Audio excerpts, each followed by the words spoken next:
Paul Hogan has been one of the great, I think, talents of Australian comedy, Australian show business. Everyone knows his story of starting on the Sydney Harbour Bridge and then developing into an international movie star. I particularly enjoyed his the humour and power with which he demolished the tax office in his fight with the tax office. Very easy to get bitter and nasty about that. He just, at least publicly, did it beautifully. He's coming back. He's on stage with a national tour later this year, and he's on the line now as he visits Australia. Paul Hogan, morning. Oh, good morning, Neil, and you and I are off to a bad start. Why is that? Just listening to your ads, you just had one just for men to get the grey out, Yeah. and the one before that was for prostate, and I thought, gee, I am getting on, but, you didn't need to point that out. Well, I'm a lot younger. Paul, it's a bit of a worry. I've been thinking. This is a worry. I was listening to some of your stuff, and there's a beautiful piece of Arthur Dunga I'll play from the 80s where you really are making a point beautifully, I think, but I don't know if you'd get away with it these days. Have a listen. Oh, no. You see, Arthur, since the Great War 900 years ago, the races have not been separated. We have all blended together. We are all children of the earth. No chows. No chows. No wogs. No wogs. What about coons? Arthur, we are all brothers. Oh, no refos, eh? Geez, I'll tell you what... Do you reckon you'd get away with that these days? I mean, the point is you're making a point, but people will hear that these days and they'll be going to the broadcasting tribunal as it is. They would be, but you've got to see it in context, and also the main thing, I did all sorts of horrible things, but they were never mean-spirited. And even that wasn't really racist. The butt of the joke was Arthur. Of course, you were sending up people who would carry on that way. They were like that, yeah. And I think most people with half a brain see it that way. But do you know that we had to take advice on whether we could play that today because it's in breach of all sorts of codes, even though it is, in fact, supporting the very principle that the codes are supposed to support? We're getting a bit serious about it all, are we? Yes, sometimes you are. Always the best way to break down barriers and is make fun of them. That's the way I always thought. I mean, I appear misogynist, but, I'm doing sketches of how men make complete asses of themselves over beautiful women. Yeah. I don't see that's misogyny. I see misogyny as some of the girl singers who appear on stage now wearing nothing and claim they're empowering women. Yeah, that's a fair point. I don't get that. Yeah. What has comedy changed? I mean, I was watching something the other day which I thought was one of the better shows I'd seen, but it was just littered with obscenity. And is that the way comedy has changed, or am I getting an old? No, you're right. But it's the club level, though. It's what you see on cable, and some people are really gross, but still funny. And as long as you know they're going to be gross and obscene or something, and you watch it knowing that, well then I laugh too. It's just that it gets a bit tougher to go to prime-time television and be funny. I've seen quite a few comedy specials like HBO-type things, and I thought, well, yeah, this guy's funny, but he couldn't work in church. He couldn't be funny anywhere but public. Well, what about comedy's hard. Oh, jeez, I wouldn't attempt it. What about Arthur Dunga? We're going to see him on tour? It's like a slide night. I won't rush off and change into costumes all the time. That'd be pretty boring. But I do have lots of video bits that quite often go with a funny story to back it up. So it's not just me standing on stage magging at you for an hour and a half or however long it runs.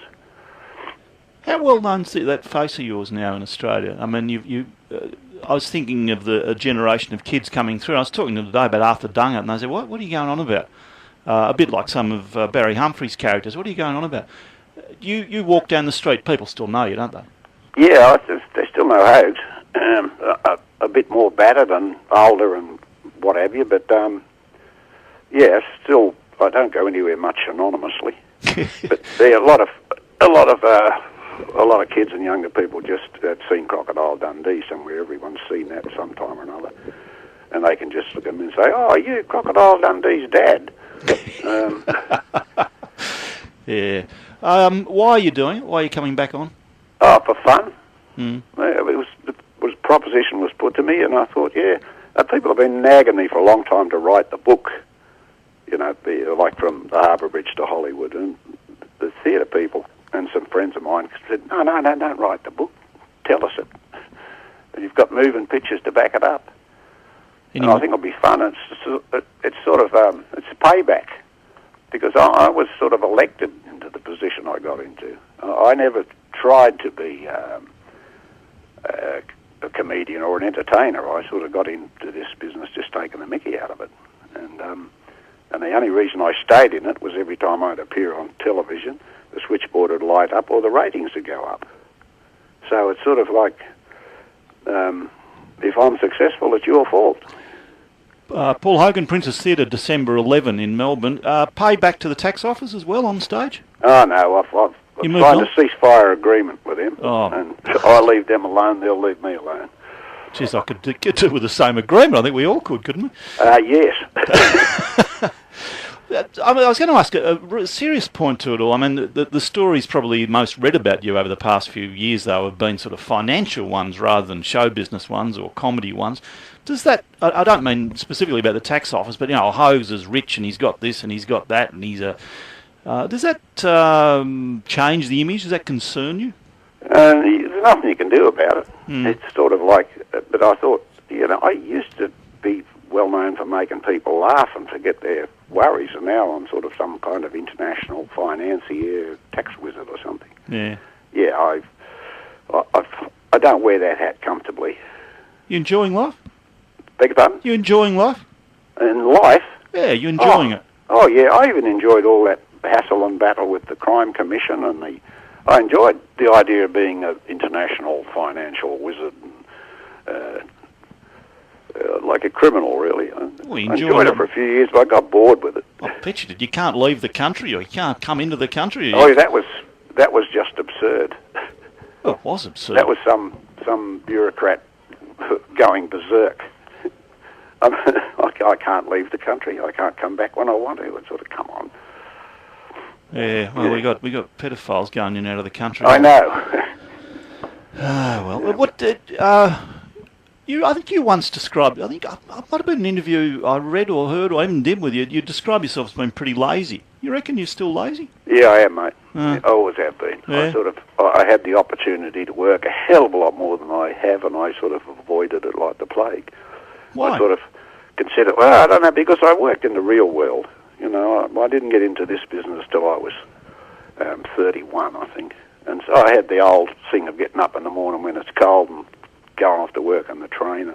I always thought then, if I won the big lottery, you know, I wouldn't be one of these people that say, oh, I'll still keep my job and I'll live in the old house. I'd say, when people say that, I say, take the money off them.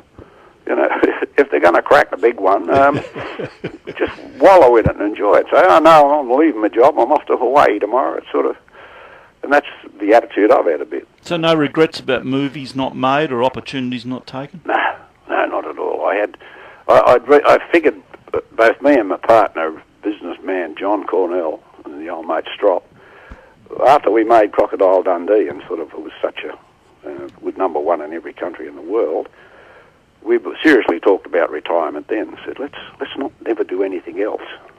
Let's just sort of make one huge blockbuster movie, number one around the world, and say, no, I'm not going to do it anymore. But, you know, we got bored. Do you? I did bump into John Cornell at the cricket, probably 18 months or so ago. How's he going? He's soldiering on. Yeah. Doing the best he can. He's a tough little rooster. He'll be right. He's a tough. You see much of him? Oh, yeah. I just spent a week with him up in Byron Bay. That's virtually what I come out here for. That's where you're working, though. You're sitting down writing scripts and worrying and about everything, were you? Who, me? Look, all the best with the tour. It's great to talk to you. Oh, geez, I hope you upset somebody. Yeah. So do I. Good on you, Paul Hogan.